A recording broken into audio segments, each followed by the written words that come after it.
नमस्कार। आज हम एक बहुत ही खास और गहरे सफर पर निकलने वाले हैं। हम विज्ञान भैरव नाम के एक प्राचीन ग्रंथ की एक बहुत ही पावरफुल मेडिटेशन टेक्निक को समझने की कोशिश करेंगे। ये एक ऐसी यात्रा है जो हमें हमारी सांसों और हमारे दिमाग में चलने वाले विचारों से भी कहीं आगे ले जाती है, उस अवस्था में जिसे भैरव अवस्था कहते हैं। तो चलिए इस रहस्य को मिलकर समझते हैं। तो सबसे पहला और सबसे गहरा सवाल यही है कि क्या सच में हमारी सांसों और हमारे विचारों के पार भी चेतना की कोई दुनिया है? क्या कोई ऐसी अवस्था हो सकती है? आज हम इसी बड़े सवाल का जवाब ढूंढने की कोशिश करेंगे। देखिए, ये टॉपिक थोड़ा गहरा है, तो इसे आसानी से समझने के लिए हम इस सफर को कुछ हिस्सों में तय करेंगे। सबसे पहले हम जानेंगे कि श्वास से परे की अवस्था क्या है। फिर श्वास के दो रास्ते, प्राण और अपान को समझेंगे। इसके बाद मन की जो लगातार बकबक चलती रहती है, जिसे विकल्प कहते हैं, उसे पहचानेंगे। फिर उस चाबी को खोजेंगे जो हमें विचार मुक्त अवस्था तक ले जाती है। अपने भीतर की केंद्र को कैसे जगाना है, वो देखेंगे और आखिर में भैरव का असली मतलब क्या है, उसे समझेंगे। तो चलिए अपनी यात्रा का पहला कदम बढ़ाते हैं। आखिर इस पूरी साधना का, इस प्रैक्टिस का आखिरी मकसद क्या है? इसका मकसद है उस परम अवस्था को पाना जिसे भैरव कहते हैं। तो ये भैरव है क्या? देखिए, ये कोई देवता या कोई बाहर की शक्ति नहीं है। भैरव चेतना की वो सबसे ऊंची अवस्था है जहां हम अपने मन की बनाई हुई दीवारों से बाहर निकलकर अपने असली, अपने दिव्य स्वरूप को पहचान लेते हैं। असल में यही हमारी मंजिल है। अच्छा, तो सवाल ये है कि इस परम अवस्था तक पहुंचेंगे कैसे? इसका रास्ता क्या है? और कमाल की बात यह है कि इसका जवाब कहीं बाहर नहीं, हमारी अपनी ही सांसों में छिपा है। चलिए हमारी जीवन ऊर्जा के इन दो मेन करंट्स को समझते हैं। पहला है प्राण। ये वो लाइफ फोर्स एनर्जी है जो हमारे शरीर के सेंटर से बाहर की तरफ बहती है। आसान भाषा में कहें तो ये सांस छोड़ने की प्रक्रिया है। ये एनर्जी का बाहर की तरफ जाना है। और दूसरा है अपान। ये ठीक उसका उल्टा है। ये वो लाइफ फोर्स एनर्जी है जो बाहर से हमारे शरीर के सेंटर की तरफ वापस लौटती है, यानी सांस लेने की प्रक्रिया। ये एनर्जी का अंदर की तरफ आना है। तो यहाँ इन दोनों एनर्जीज का एक खूबसूरत खेल साफ दिखता है। प्राण जो सेंटर से बाहर जाती है और अपान जो बाहर से सेंटर की तरफ लौटती है। सांस छोड़ना और सांस लेना।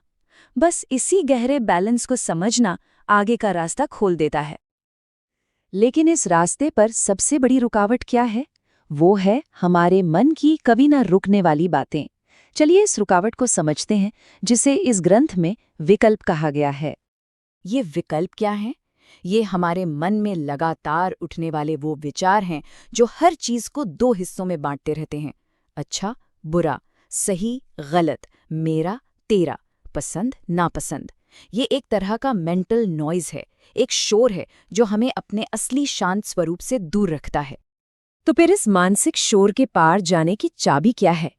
इसका जवाब है एक ऐसी अवस्था को पाना जहां विचार तो है, लेकिन उनकी पकड़ हम पर नहीं है।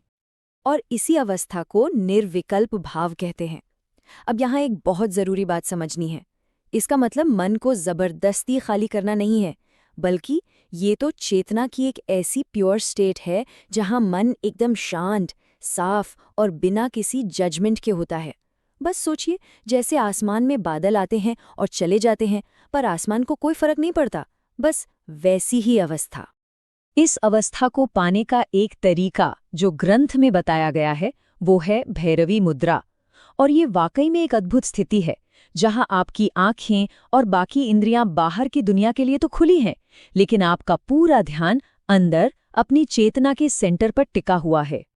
तो सोचिए, जब मन इस तरह विचारों से फ्री और शांत हो जाता है, तब क्या होता है? असल में यहीं से वो अद्भुत और परिवर्तनकारी प्रक्रिया शुरू होती है। महान दार्शनिक अभिनव गुप्त ने इसे बहुत अच्छे से समझाया है। वो कहते हैं कि सबसे पहले अपने मन को पूरी तरह से उस पॉइंट पर टिका दो जहां सांस अंदर आती है और बाहर जाती है। जब मन पूरी तरह शांत और विचार शून्य हो जाता है, तब प्राण और अपान यानी सांस का आना और जाना अपने आप रुक जाता है। और ठीक उसी जादुई पल में मध्य दशा जाग उठती है और इंसान को अपने असली स्वरूप का एहसास हो जाता है। ये इतनी गहरी शांति और स्थिरता की हालत है जहां सांस का आना जाना जैसे थम सा जाता है। और उसी पल में भैरव यानी हमारा परम सत्य हमारे सामने आ जाता है।